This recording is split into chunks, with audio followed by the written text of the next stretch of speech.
Dukung dakwah ini terus mengudara. Kajian gratis ini berjalan atas izin Allah dan dukungan tulus dari Anda. Bersama kita sebarkan kebaikan seluas-luasnya. Yuk jadi bagian dari tim kebaikan kami dengan mendukung operasional dakwah. Jazakumullahu khairan kasiran. Bismillahirrahmanirrahim. Alhamdulillahi rabbil alamin. Allahumma salli wa sallim wa barik ala Muhammad wa ala ali Muhammad. Allahumma inna nas'aluka ilman nafi'a wa rizqan tayyiba wa amalan mutaqabbala. Rabbana taqabbal minna innaka antas sami'ul alim wa tub alaina innaka antat tawwabur rahim. Allahumma ansuril mujahidin warhamil mustad'afin wa dammir a'da'ad din wa tamis ala amwalihim amin ya rabbal alamin. Alhamdulillah kaum muslimin rahimakumullah. Kita lanjutkan pengajian fikih mazhab Syafi'i dari kitab Ar-Riyadul Badi'ah karya Asy-Syaikh Muhammad Hasbullah rahimahullahu taala. Dan kita sudah sampai pada pembahasan tentang babu mufsidatis salati, bab tentang perusak salat, artinya perkara-perkara yang bisa membatalkan salat kita. Maka beliau mengatakan al-mufsidatu, pembatal-pembatal itu, in qaranat, apabila menyertai takbiratul ihram fala tan'iqidu maka tidaklah sah as-salatu salat ma'aha bersama adanya pembatal-pembatal tersebut. Jadi maksudnya kalau ada pembatal salat tapi munculnya bersamaan dengan kita pas melakukan Allahu Akbar takbiratul ihram. Misalnya bersamaan dengan Allahu Akbar kemudian keluar angin, maka salatnya tidak sah, tidak terjadi. Meskipun dia selesaikan 4 rakaat, enggak ada gunanya. Kemudian wa in, dan jika taraat, muncul pembatal itu ba'da dukhuli, setelah masuk fi sholati, di dalam salat, abtalaha, maka dia menyebabkan abtalatha, menyebabkan batalnya salat tadi. Ini bedanya, kalau yang pertama tadi salatnya sendiri tidak terjadi. Kalau yang ini salatnya terjadi tapi kemudian batal.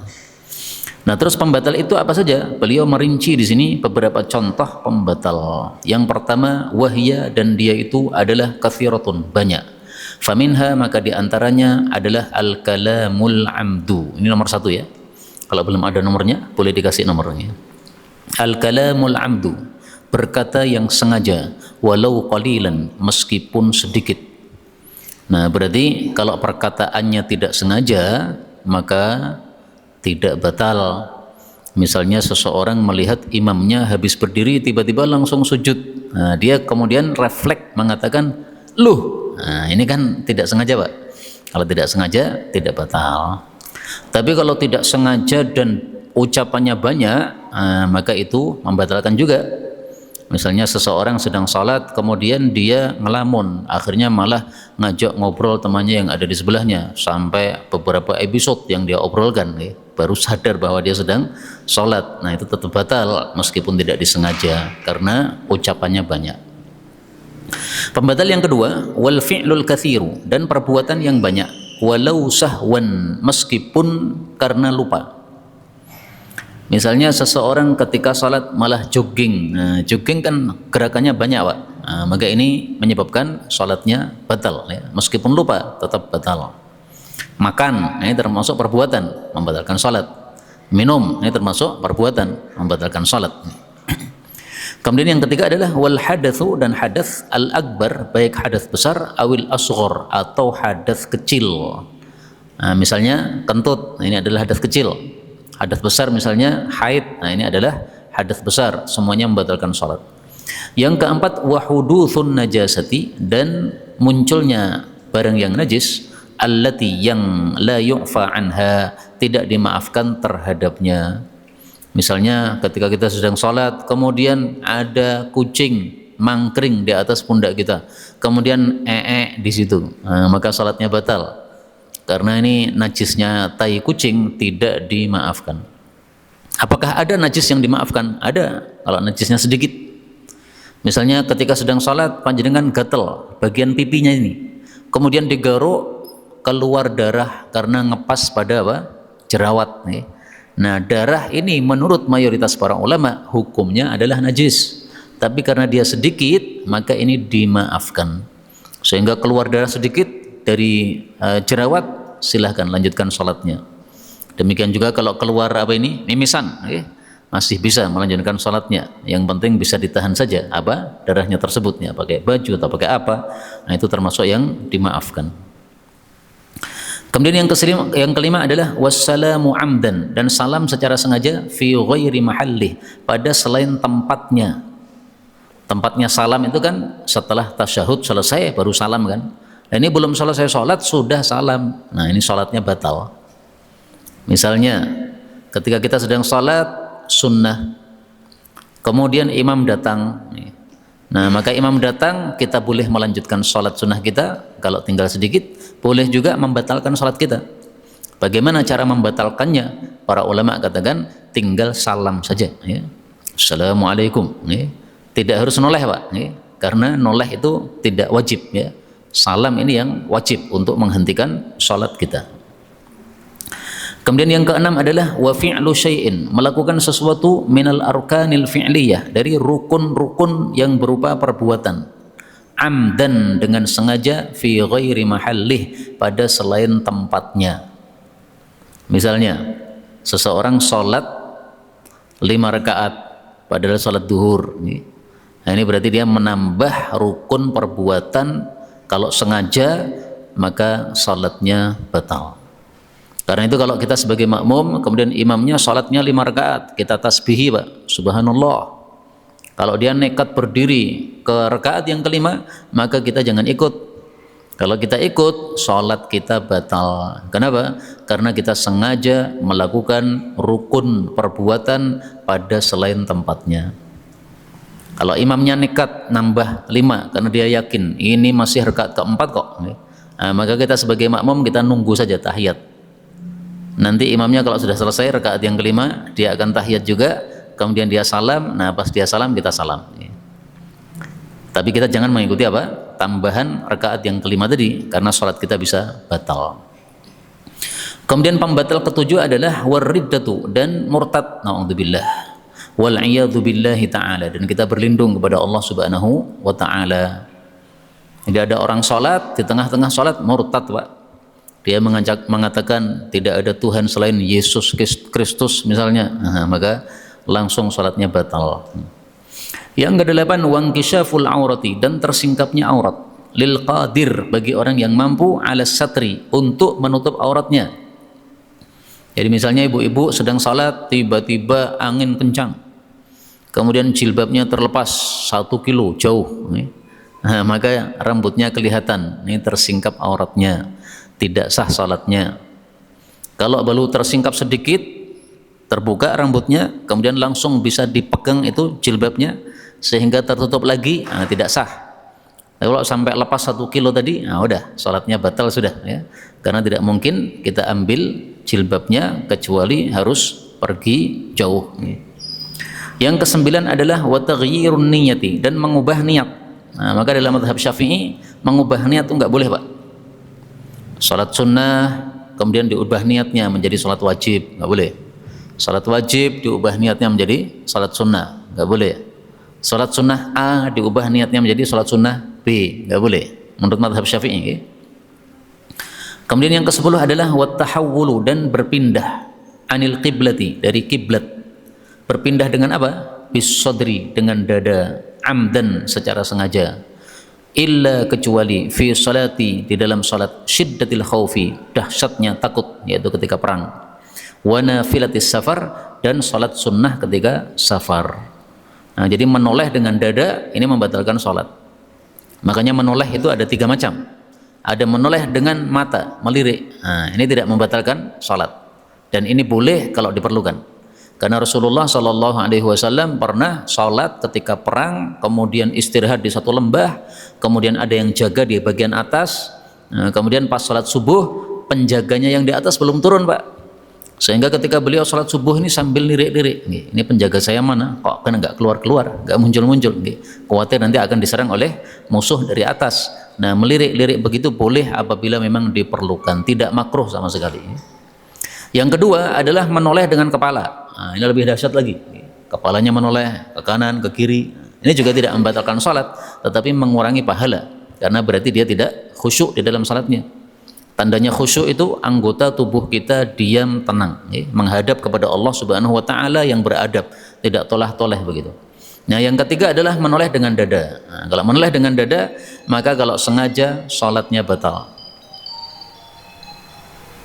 Bayi kita misalnya nangis, nah kemudian kita mengambil bayi tadi tapi menolehkan dada sehingga dadanya tidak menghadap ke arah kiblat, sholatnya batal. Karena itu seandainya kita sholat menghadap ke arah kiblat, bayi kita nangis di utara, maka silahkan geser ke utara tapi masih menghadap ke arah kiblat. Jangan memalingkan dada dari kiblat, karena kalau dipalingkan dari kiblat, sholatnya batal.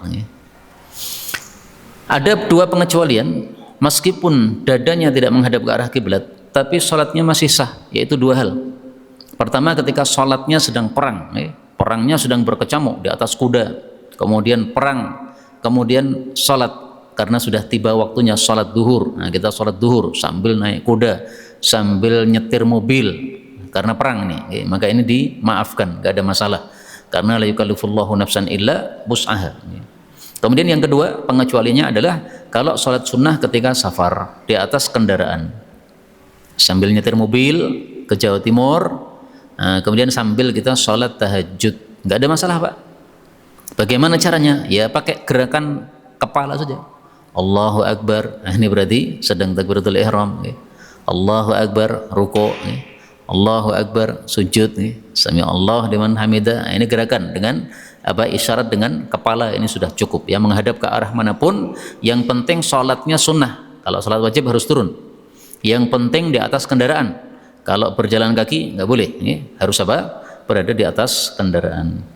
Nah, ini tadi 10 pembatal salat yang sudah disebutkan oleh beliau rahimahullahu ta'ala. Saya ulangi lagi secara cepat. Yang pertama, perkataan yang sengaja. Yang kedua, perbuatan yang banyak. Yang ketiga, hadas kecil maupun besar. Yang keempat, kena najis. Yang kelima, salam di selain tempatnya. Yang keenam, melakukan rukun fi'li tetapi tidak di tempatnya. Yang ketujuh, murtad. Yang kedelapan, tersingkap aurat. Yang kesembilan, mengubah niat. Yang kesepuluh, tidak menghadap ke arah kiblat atau menoleh dari kiblat dengan dada. Ini semuanya pembatal-pembatal sholat. Pembatal-pembatal yang lain pasti bisa dimasukkan pada salah satu dari 10 ini. Misalnya makan membatalkan sholat, masuknya di mana?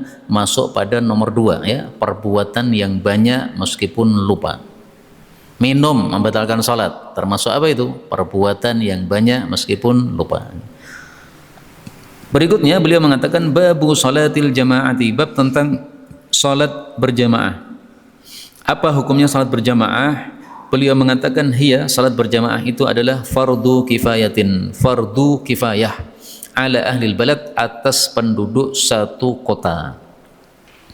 Jadi kalau misalnya tidak ada satu pun di penduduk kota tadi yang mengadakan sholat jamaah, dosa semuanya. Misalnya di sini Pak, di Gunung Kidul, harus ada orang yang sholat jamaah. Tidak ada yang sholat jamaah sama sekali. Meskipun isi penduduknya cuma 3 orang, wajib tetap sholat jamaah. Rasulullah bersabda, kalau ada satu tempat isinya 3 orang, tidak ada sholat jamaah, maka setan sudah menguasai mereka. Istahwadha alaihimus syaitan. Dan ini saya jujur, ini masalah khilafiyah. Menurut sebagian ulama hukumnya adalah fardu ain, menurut sebagian ulama adalah hukumnya sunnah muakkadah, menurut Imam Syafi'i hukumnya fardu kifayah. Nah, maka penulis kitab ini mengikuti fikihnya Al-Imam Asy-Syafi'i rahimahullahu ta'ala. Kemudian wajibu, dan wajib alaihim, atas mereka, iqamatuha, untuk menegakkan salat jamaah, fi mahallin, pada suatu tempat, zahirin, yang tampak, linnasi, untuk para manusia. La yastahi, yang tidak malu, ahadun, seorang pun, min dukhulihi, dari masuk ke tempat tersebut. Jadi tempatnya sholat jamaah itu adalah tempat yang terbuka, nggak boleh tertutup, Pak. Tertutup menyebabkan orang mau masuk malu, itu berarti belum menegakkan sholat jamaah. Karena itu dibuatlah masjid-masjid, karena masjid ini rumahnya Allah, berarti tidak ada pemiliknya. Karena tidak ada pemiliknya selain Allah Subhanahu wa taala, maka siapapun muslim berhak masuk ke dalamnya. Dia masuk tanpa rasa malu sama sekali, karena ini rumah memang dibuat untuk semua orang ibadah kepada Allah Subhanahu wa taala.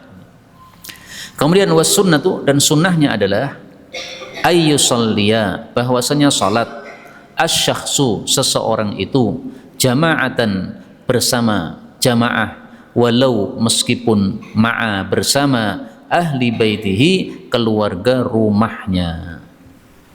Nah, jadi seandainya tidak ada sholat jamaah, Pak, di masjid karena hujan deras, semuanya nggak ada yang di masjid, dan muadzinnya sudah mengumumkan shollu fi buyutikum, sholatlah di rumah masing-masing, tetap panjenengan sunnahnya sholat jamaah di tempatnya masing-masing. Yang punya rumah ya berarti sholat jamaah di rumahnya. Yang dia sedang berada di pabrik bersama teman-temannya, kerja di pabrik, tidak ada yang ke masjid karena hujan deras, maka sholat di pabrik berjamaah, dan pahalanya sama, 27 derajat. Karena sholat jamaah 27 derajat itu tidak harus di masjid, dimanapun tetap pahalanya apa? 27. Tetapi jangan kemudian panjenengan tidak semangat ke masjid, kalau begitu saya jamaahnya di rumah saja, toh pahalanya 27, nggak begitu. Karena dengan kita melangkah ke masjid, ini setiap langkahnya ada 10 pahala dari Allah Subhanahu wa taala. Sehingga kalau dari rumah kita ke masjid itu ada 100 langkah, berarti pahalanya minimal berapa? 1000 pahala. 100 kali 10, 1000. Ini baru berangkatnya, Pak. Pulangnya dihitung lagi oleh Allah Subhanahu wa taala. Sama, ya. Jadi berangkat dihitung, pulangnya dihitung, sehingga pahalanya besar sekali sholat jamaah ini, sehingga rugi kalau kita tidak mau melakukan sholat jamaah padahal kita mendengar azan dari masjid. Kemudian wajibu, dan wajib, alal muqtadi, bagi makmum. Muqtadi itu artinya orang yang mengikuti, maksudnya adalah makmum. Wajib apa? Ayyanwiya, untuk meniatkan al jama'ata, sholat jamaah, awil iktida, atau bermakmum.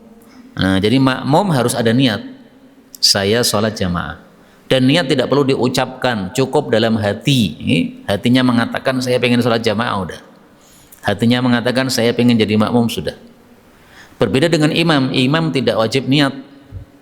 Saya sedang sholat sunnah, tiba-tiba ada orang datang ke masjid belum sholat, dia jawil saya, atau dia berada di samping kanan saya, bermakmum kepada saya. Nah, saya tidak harus niat, saya niat jadi imam, nggak harus, Pak. Kalau makmum harus niat sebagai makmum. Kenapa? Karena Rasulullah SAW bersabda, innamal a'malu binniyat. Amal sahnya dengan sebab niat. Sementara dia kalau tidak niat berarti tidak disebut sebagai sholat jamaah. Kemudian syarat yang kewajiban pertama tadi, ya, niat. Kewajiban yang kedua, wa ayya'lama, dan bahwasanya dia mengetahui af'alal imami, perbuatan-perbuatan imam, wa ayyutabi'ahu, dan bahwasanya dia mengikuti imam, fiha, di dalam perbuatan-perbuatan tadi. Nah, cara mengetahuinya bagaimana? Bisa dengan dua cara. Bisa mengetahui dengan mendengar suara imam, Allahu Akbar, terdengar suara imam, nah, berarti bisa mengetahui, oh ini imamnya sedang rukuk, oh ini imam sedang sujud. Jadi misalnya, ya, ini antara bapak-bapak dengan ibu-ibu, misalnya ini penutupnya, kayunya ini ditutupkan rapat, sehingga ibu-ibu tidak bisa melihat ke arah imam. Tidak ada masalah, yang penting suara imam terdengar, sehingga dia mengetahui gerakan-gerakan perpindahan imam. Bisa dengan suara, bisa dengan mata. Suara nggak kedengar, Pak, karena hujan deras, kemudian mic-nya mati lagi, jadi takbirnya imam nggak dengar. Tapi ibu-ibu bisa melihat gerakannya imam atau gerakannya makmum yang berada di belakang imam, masih sah. Yang penting bisa mengikuti. Karena sholat jamaah itu sholat yang makmum mengikuti kepada imam. Syarat yang ketiga atau kewajiban yang ketiga, wa ayyajtami'a, dan bahwasanya makmum berkumpul ma'ahu, bersama imam, fi makanin wahidin, pada satu tempat. Nah, jadi kalau imamnya di masjid, makmumnya di masjid. Ustaz Ja'far makmum dari rumahnya sono, okay? Imamnya di sini. Meskipun melihat imam, meskipun mendengar suara imam, tidak sah. Kenapa tidak sah? Karena ini dua tempat yang berbeda. Okay? Satunya masjid, satunya apa? Rumah. Nah, harus berkumpul satu tempat. Maka kalau misalnya ini masjidnya 2 lantai misalnya, kemudian ibu-ibu ditaruh di lantai 2 dan tidak melihat imam, tetapi mendengar suara imam, nah ini masih sah.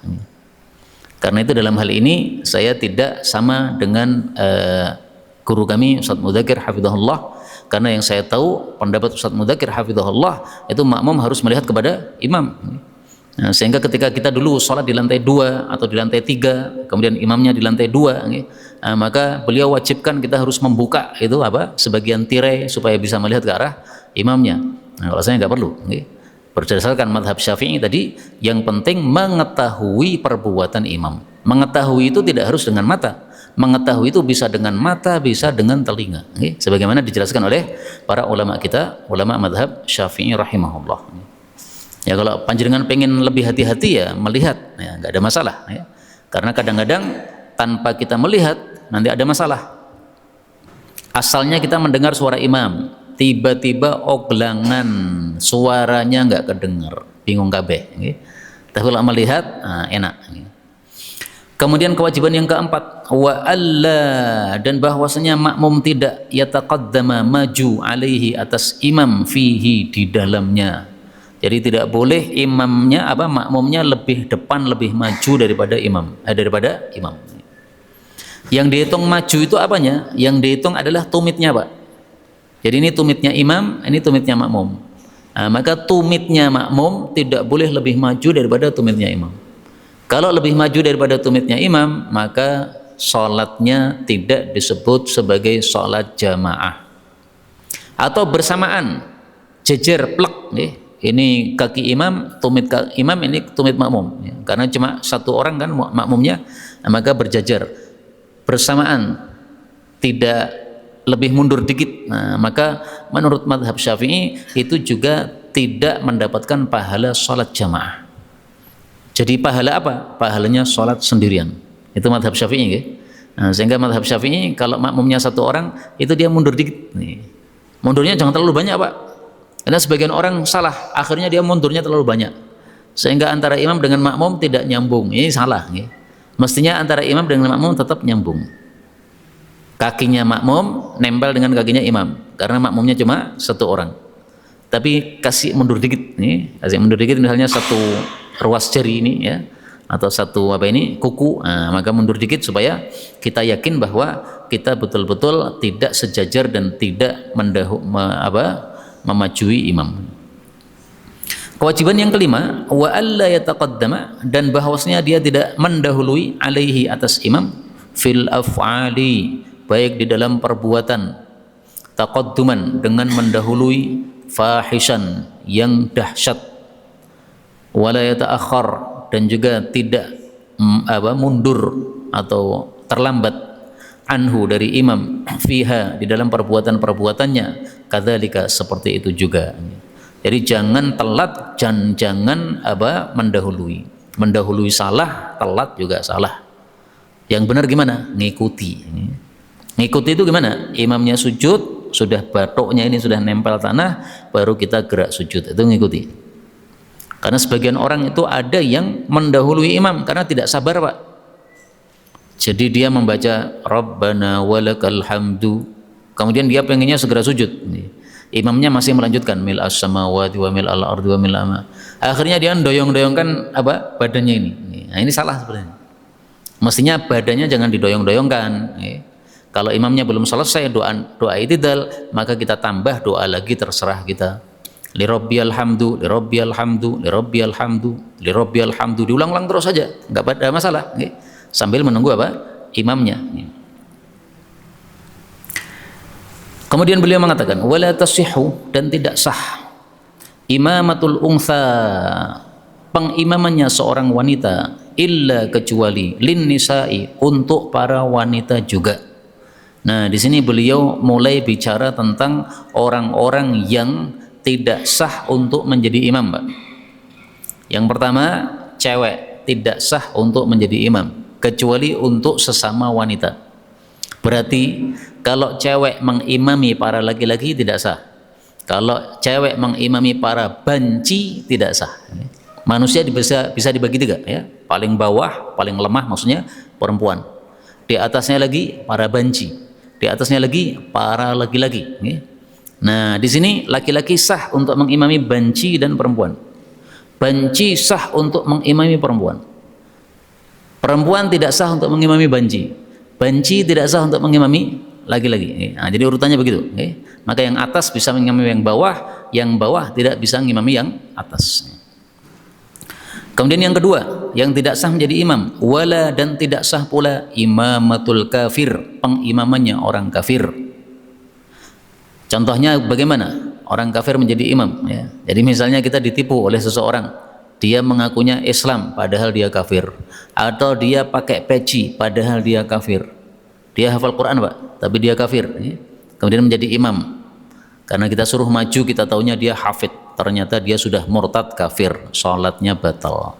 Sholat dia batal, tidak sah, sholat kita juga tidak sah. Kemudian yang ketiga, wala dan tidak pula man, orang yang la yumayyiz, belum tamyiz. Belum tamyiz itu artinya belum bisa membedakan antara manfaat dan madarat. Usia tamyiz itu biasanya usia 7 tahun. Nah, sehingga anak usia 5 tahun jangan disuruh jadi imam, 6 tahun jangan disuruh jadi imam, 7 tahun silahkan, karena dia sudah mumayyiz. Jadi kaedahnya gini, orang yang sholatnya sah untuk dirinya maka sah untuk orang lain alias sah untuk menjadi imam. Anak kecil belum tamyiz, sholatnya tidak sah, dia hanya belajar sholat. Tapi kalau sudah tamyiz, sholatnya sudah sah. Kalau sholat dia sah, berarti sah untuk menjadi imam. Yang keempat, wala dan tidak sah man, orang yang yubaddilu, mengganti harfan, satu huruf minal fatihati, dari surat al-fatihah, biharfin akhar, dengan satu huruf yang lain. Misalnya, Pak, siratal ladzina an'amtu alaihim, an'amta diganti menjadi an'amtu. Nah, ini berubah, dan ini merusak makna, makanya tidak sah. Atau misalnya saya pernah mendengar ghairil magdubi alaihim, magdubi. Nah, ini berarti mengganti ghain dengan apa itu?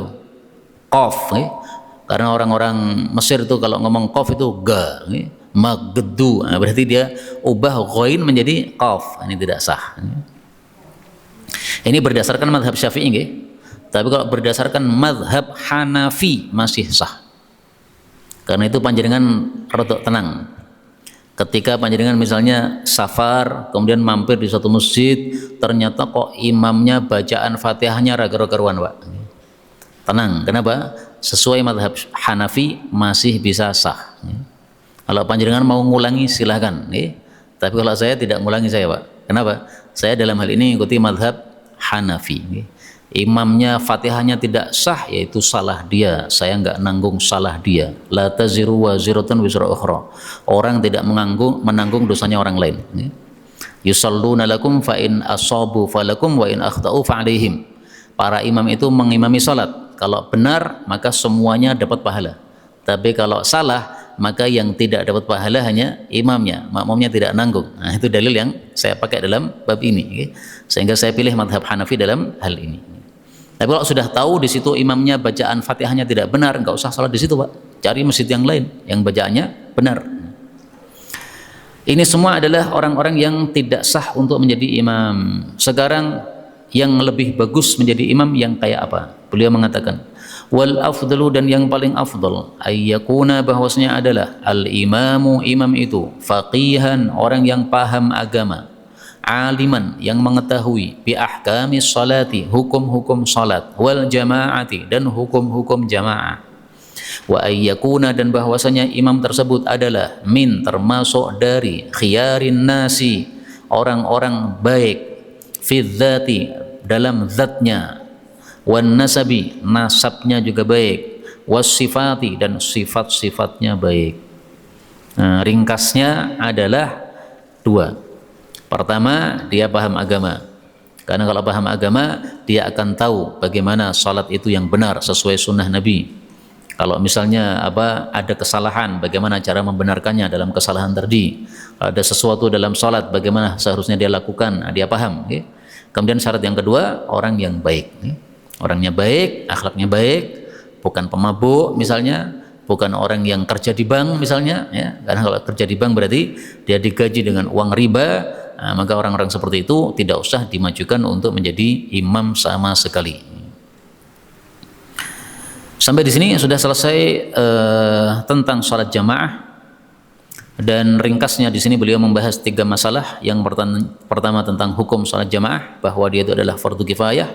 Yang kedua adalah tentang imam dan makmum, ya, bahwasanya kewajiban makmum itu ada 5. Kemudian imam itu ada yang sah, ada yang tidak sah. Ini adalah pembahasan yang ketiga. Kemudian beliau mengatakan bab salatis safar, salat ketika safar.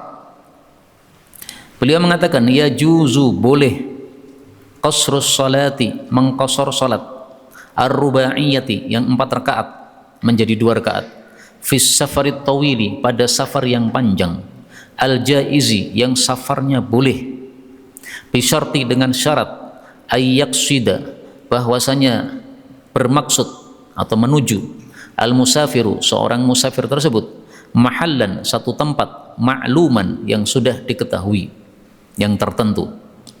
Yang kedua, wa'an, dan bahwasanya yanwiya, dia meniatkan al-qasra, untuk qasar salat, yaqinan, secara yakin, ma'a, bersama takbiratul ihram. Yang ketiga, wa'an, dan bahwasanya la yaqtadiya, dia tidak bermakmum, biman, dengan orang yang yutimmu, menyempurnakan salatahu, salatnya, yaitu salatnya 4 rakaat. Yang keempat, wa'an, dan bahwasanya la yantahiya, tidaklah selesai, safaruhu, safarnya, qabla, sebelum tamamis salati, sempurnanya salat. Kaum muslimin rahimani wa rahimakumullah, beliau di sini menjelaskan hukum mengqasar salat bagi musafir. Hukumnya apa? Ya juz, boleh. Boleh itu artinya tidak wajib. Boleh itu artinya tidak sunnah. Jadi hukumnya apa? Boleh. Apakah wajib? Tidak. Sunnah? Tidak juga. Boleh tok. Boleh itu artinya qasar boleh, tidak qasar juga boleh. Nah, pendapat yang lain bukan mengatakan boleh, Pak, tapi sunnah. Dan saya mengikuti pendapat yang mengatakan apa? Sunnah. Kenapa? Karena Rasulullah setiap safar selalu 2 rakaat qasar, tidak pernah 4 rakaat. Nah, selalunya beliau ini menunjukkan apa? Sunnah. Apakah tidak dikatakan wajib saja? Tidak. Karena dalam Al-Quran Allah Subhanahu wa Ta'ala menyebutkan satu kata yang menunjukkan tidak wajib. Beliau mengatakan falaisa alaikum junahun an taqsuru minas shalah, tidak mengapa kalian untuk mengqasar salat. Nah, kata-kata tidak mengapa menunjukkan bahwa tidak wajib. Kemudian beliau mensyaratkan safar yang boleh qasar itu adalah at-tawil, yang safarnya panjang, jauh. Jauh itu maksudnya 80 kilo kalau menurut madhab Syafi'i atau madhab jumhur. Sebagian lagi berpendapat 24 kilo, dan itu yang sering saya sampaikan. Kalau saya ditanya berapa kilo, 24 kilo. Hadisnya Sahih Muslim yang dulu sudah pernah kita tampilkan. Kemudian safarnya harus safar yang jaiz, safar yang boleh. Berarti safar yang maksiat nggak boleh qasar. Seseorang merampok dari negerinya pindah ke negeri orang lain untuk merampok di sana. Udah dapat duit, pulang lagi ngasih nafkah anak istrinya dari hasil rampokan tadi. Nah, selama merampok nggak boleh qasar. Karena kalau boleh qasar, nanti berarti kita sama dengan membantu dia untuk lebih mudah lagi merampoknya. Kemudian di sini beliau menyebutkan 4 syarat bolehnya seseorang itu qasar. Yang pertama, bahwasanya tempat yang dituju itu jelas. Kalau tempatnya tidak jelas, alias dia hanya dolan saja, nggak karuan kemana, nah, maka tidak boleh qasar. Contohnya seperti orang-orang sufi yang mereka katanya ya biasanya keliling dunia, berjalan kemana-mana, bawa baju tok saja, tidak bawa perbekalan. Kalau mau makan ya makan apa sih yang ada di depan mata. Nah, maka orang seperti itu tidak boleh qashar karena tidak ada tujuan jelas, dia hanya melancong mengelilingi bumi tanpa ada tujuan yang jelas. Kemudian syarat yang kedua, ketika takbiratul ihram itu harus muncul dalam hati niat untuk qashar. Kalau sudah terlanjur kita masuk takbiratul ihram belum niat qashar, baru dimunculkan qashar setelah itu, tidak bisa qashar. Jadi harus sejak awal. Kenapa? Innamal a'malu binniyat. Kamu tadi niatnya apa? Niatnya 4 ya 4, nggak boleh diubah-ubah. Kemudian syarat yang ketiga adalah bahwasanya dia tidak bermakmum dengan orang yang itmam. Itmam itu yang salatnya 4. Imamnya salatnya 4, kita sebagai makmum juga salatnya harus 4. Tapi saya jujur, ini masalah khilafiyah. Apabila kita mendapati imam tersisa 2 rakaat, jadi salat isya 4 rakaat, imamnya sudah selesai 2 rakaat, kita sebagai musafir mampir di situ, kita ingin salat isya, apakah cukup 2 rakaat karena tersisa 2 rakaat bersama imam, ataukah harus nambah 4? Nah, kalau menurut jumhur harus 4. Menurut sebagian kecil ulama boleh cuma 2. Kenapa? Kewajiban musafir salatnya hanya 2. Dan pendapat ini meskipun minoritas saya ikuti, Pak. Kenapa? Karena tadi kewajiban sholat musafir hanya 2 rakaat. Kenapa harus ditambahkan jadi 4? Alasan mereka yang tidak membolehkan musafir sholat 2 rakaat di belakang makmum, di belakang imam yang 4 rakaat, itu alasannya adalah katanya karena tidak boleh menyelisih imam.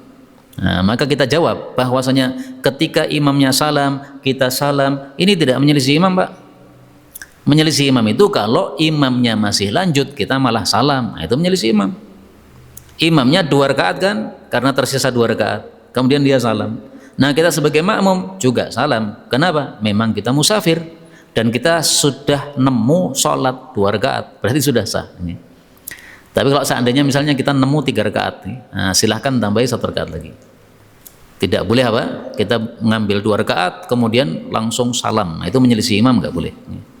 Nah, kemudian syarat yang keempat adalah bahwa safarnya tidak berhenti sebelum sholatnya selesai. Kalau safarnya sudah habis padahal sholatnya belum selesai, maka qasharnya batal, harus diubah menjadi 4. Contoh, saya naik kapal dan saya rumahnya Solo. Nah, kapalnya kemudian masuk kota Solo lewat Bengawan Solo. Saya sedang sholat di atas kapal nih, Pak. Nah, berarti sudah tidak boleh qashar. Kenapa? Karena sudah masuk kampung saya, yaitu Solo. Tapi kalau masih berada di luar Solo, nah, maka silahkan di qashar 2 rakaat. Kemudian beliau mengatakan, wa yajuzu, dan boleh fis safaril madhkuri, pada safar yang disebutkan tadi, jam'ut taqdimi, untuk jamak takdim, wa ta'khiri, dan jamak takhir, bainadh dhuhri wal asri, antara zuhur dan asar, wa bainal maghrib wal isya'i, dan antara maghrib dengan isya' faqat saja, walikullin, dan untuk masing-masing, minal jam'aini, dari 2 jamak tadi, jamak takdim dan takhir, itu syurutun, ada syarat-syaratnya. Jadi maksudnya salat yang bisa dijamak cuma 4 salat. Zuhur dijamak dengan asar, maghrib dijamak dengan isya', subuh nggak bisa dijamak dengan salat apapun. Kemudian jamak itu ada 2 macam. Ada jamak takdim, yaitu melakukan sholat di awal di sholat yang pertama. Ada jamak takhir, yaitu melakukan sholat di waktu sholat yang kedua. Misalnya turun hujan, kemudian kita sholat maghrib sama isya di waktu maghrib, nah, itu namanya jamak takdim, mendahulukan. Kalau jamak takhir misalnya kita safar, kemudian turun di rumah makan, setelah makan kita kemudian sholat isya jam 12 malam, sholat maghrib kemudian isya, nah, ini namanya jamak takhir, ya, diakhirkan. Nah, masing-masing dari 2 jamak ini, takdim atau takhir, ada syaratnya.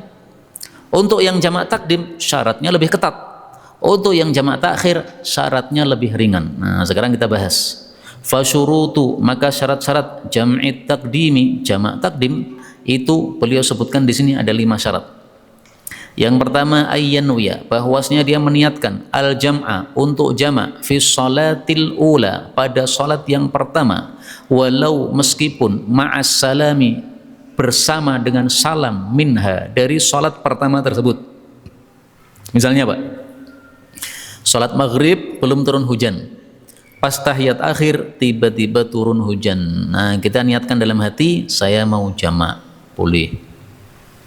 Tapi seandainya setelah salam, assalamualaikum, assalamualaikum, baru turun hujan, kita mau jamak, nggak boleh.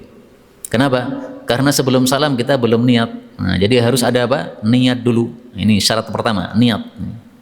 Syarat yang kedua, wa ayyuqaddima, dan bahwasanya dia mendahulukan sahibatal waqti, salat yang memiliki waktu tersebut. Wahia, yaitu adalah al-zuhru, salat zuhur, awil maghribu, atau salat maghrib. Dengan kata lain, salatnya harus urut. Jadi zuhur dulu baru asar, maghrib dulu baru isya. Kalau dibalik nggak boleh. Syarat yang ketiga, wa antakuna, dan bahwasanya adalah al-mutaqaddimatu, salat yang mendahului, yaitu yang pertama itu sahihatan, sah, yakinan, secara yakin. Nah, jadi kita yakin bahwasanya salat duhurnya sudah sah, kita yakin bahwasanya salat maghribnya sudah sah. Yang keempat, wa alla yafsila, tidak boleh memisah bainaha, antara salat yang pertama, wa bainats tsaniyati, dengan salat yang kedua, zamanun, satu waktu, yasa'u, yang cukup, rakaataini, untuk 2 rakaat. Nah, jadi jedanya nggak boleh panjang, Pak. Antara salat pertama, salat maghrib, dengan salat isya, jedanya tidak boleh panjang. Kalau jedanya panjang, maka tidak boleh jamak. Misalnya setelah maghrib turun hujan, kemudian para jamaah dipersilakan minum kopi dulu biar badannya hangat. Kalau sudah minum kopi, baru sudah hangat, baru nanti jamak salat isya. Persiapan kopi 5 menit, minum kopi 5 menit, kemudian layah-layah 5 menit, 15 menit Pak jedanya itu. Nah, ini tidak sah untuk jamak. Kenapa? Karena 15 menit cukup untuk 2 rakaat. Dalam buku saya ini saya tulisi, ini tulisan panjenengan setuju atau tidak terserah. Saya mengatakan di sini wa huwa daqiqatan, waktu cukup untuk 2 rakaat itu adalah 2 menit kira-kira. Fala yasihhu fasluhuma bi salatil janazati mathalan, maka tidak sah memisah jamak salat dengan salat jenazah. Misalnya idza kanat daqiqatain, jika salat jenazahnya sampai 2 menit. Kalau salat jenazahnya cuma 1 menit, nah itu masih bisa, Pak. Jadi panjenengan salat maghrib, kemudian salat jenazah 1 menit, lalu kemudian salat isya, nah, masih sah. Kenapa? 1 menit tidak cukup untuk 2 rakaat. Tapi kalau 2 menit cukup untuk 2 rakaat, saya sudah pernah mencoba. Saya coba salat dengan membacanya sekali-sekali saja. Allahu Akbar, subhana rabbiyal azim, sami Allahu liman hamidah, rabbana walakal hamdu, Allahu Akbar, subhana rabbiyal a'la. Semua wiridnya 1 kali. Itu ternyata 1 rakaat cukup 1 menit. Karena itu kalau panjenengan datang ke masjid, di situ ada jam alarmnya itu, tersisa 2 menit qomat, silakan salat sunnah, cukup 2 menit. Dengan teori tadi, 1 wirid saja dibaca. Nggak usah tergesa-gesa, nggak usah terengah-engah, santai, karena saya waktu itu membacanya dengan santai, cukup. Jelas nggih? Jadi antara maghrib dengan isya kalau dijamak tidak boleh cukup untuk 2 rakaat. Antara zuhur dengan asar kalau dijamak tidak boleh dipisah yang cukup untuk 2 rakaat. Syarat yang kelima, wa ayyaduma, dan bahwasanya safar itu masih berlanjut hatta yuhrima, sampai dia itu takbiratul ihram bitsaniyah, dengan salat yang kedua. Nah, jadi ketika kita jamak takdim, maka sampai kita takbiratul ihram salat yang kedua, salat isya atau salat asar, masih posisinya sebagai musafir. Tapi kalau berada di kapal tadi, dan kapalnya sudah sampai ke kota Solo dan rumah saya Solo misalnya, maka saya tidak sah untuk jamak, karena pada waktu takbiratul ihram ini sudah masuk ke dalam apa? Kota Solo. Tidak sah untuk jamak. Kemudian terakhir, wali jam'i takhir, adapun untuk jamak takhir syartani faqat, hanya ada 2 syarat saja. Yang pertama ayyanwiya, niat. Nah, karena niat itu adalah inti dari amal kita. Kalau ada niat sah, tidak ada niat tidak sah. Al-jam'a untuk menjamak qabla sebelum khuruji keluarnya waktu zuhri waktu zuhur awil maghribi atau waktu maghrib. Syarat yang kedua, wa'an dan bahwasanya yaduma masih berlanjut as-safaru safar itu hatta sehingga yusalliya dia melakukan salat ats-tsaniyata salat yang kedua kullaha seluruhnya. Berarti dengan kata lain untuk jamaah takhir ini tidak harus urut salatnya. Salat isya dulu baru maghrib boleh, salat asar dulu baru duhur boleh. Contohnya panjenengan safar dari sini ke Jakarta, kemudian mampir jam 12 malam di rumah makan. Turun di rumah makan ada orang salat isya, silahkan ikut salat isya. Salat maghribnya kapan? Nanti habis salat isya. Enggak apa-apa. Kenapa? Jamaah takhir. Tidak harus urut. Kemudian tidak harus lanjut, tidak harus berkesinambungan. Habis salat maghrib kemudian kita makan dulu, habis kenyang baru salat isya, boleh. Tapi kalau jamak takdim harus lanjut, tidak ada pemisahnya, yang cukup 2 rakaat tadi, dan harus urut. Ini yang dapat kita pelajari pada pertemuan kali ini, betul dari Allah Subhanahu wa taala. Kalaupun ada salahnya fa astaghfirullahal azim li wa lakum walhamdulillahi rabbil alamin. Kalau ada pembahasan dipersilahkan ya.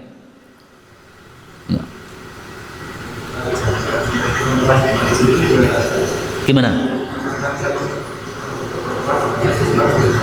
Oh ya, perempuan lebih utama sholatnya di rumah sesuai sabda Nabi SAW. Tetapi seandainya perempuan ingin di masjid tidak dilarang, jadi bebas. Maka silahkan tanya istri masing-masing, lebih suka sholat di mana? Suka sholat di masjid? Silahkan. Suka sholat di rumah kan? Silahkan. Istri saya tanya, lebih suka sholat di masjid apa di rumah nih? Nah, dia jawab di rumah. Kenapa? Karena di masjid bawa anak ribet. Anaknya masih kecil-kecil, Pak. Ada ibu-ibu sudah tua renta, kemudian sudah tidak ngurusi anak kecil dan dia pengen salat di masjid karena mendengar suaranya imam baca dari juz yang dia tidak hafal, sehingga supaya dia hafal, supaya mendengar ayat-ayat yang dia tidak sering baca, nggak ada masalah. Jadi silahkan bebas untuk perempuan. Ada lagi mungkin? Maka Pak? Apa? Mendahului imam. Nggih. Itu soal pergerakannya atau bacaannya kan mungkin kalau misalnya apa sholat sir itu. Iya, iya. Yang dimaksud dilarang mendahului imam itu adalah dalam perbuatan yang dohir. Makanya dari sini tadi apa? Kalimatnya fahishan, gitu. Wala yataqaddam alaihi, tidak mendahului imam fil af'ali dalam perbuatan taqadduman fahishan, dengan satu mendahului yang dahsyat. Jadi yang tampak. Sehingga kalau yang tidak tampak itu mendahului imam nggak apa-apa, Pak. Kita takbir Allahu Akbar langsung baca Fatihah, Bismillahirrahmanirrahim, Alhamdulillahirabbil alamin. Imamnya doa iftitah, sah, nggak ada masalah. Kenapa? Karena ini bukan sesuatu yang dohir, bukan sesuatu yang tampak. Jadi menyelisih imam itu yang dilarang adalah menyelisih atau mendahului, itu adalah yang dilarang itu yang tampak. Kalau tidak tampak nggak apa-apa. Misalnya nggak tampak, misalnya gimana? Imamnya kunut, dia angkat tangan, kita tidak angkat tangan. Nah ini nggak begitu tampak. Kenapa nggak begitu tampak? Karena posisinya semuanya berdiri. Nah kalau yang dimaksud tampak itu misalnya imamnya sujud, kita malah ruko. Imamnya ruko, kita malah berdiri. Nah, itu tampak sekali perbedaannya. Jelas ya? Biasanya mendahului, Pak? Nggak apa-apa. Saya juga biasa mendahului. Imamnya misalnya iftitahnya panjang, saya iftitahnya pendek, langsung lanjut Fatihah, dia belum Fatihah, nggak apa-apa. Ada lagi? Cukup nggih? Subhanakallahumma rabbana bihamdika asyhadu an la ilaha illa anta astaghfiruka wa atubu ilaik. Dukung dakwah ini terus mengudara. Kajian gratis ini berjalan atas izin Allah dan dukungan tulus dari Anda. Bersama kita sebarkan kebaikan seluas-luasnya. Yuk jadi bagian dari tim kebaikan kami dengan mendukung operasional dakwah.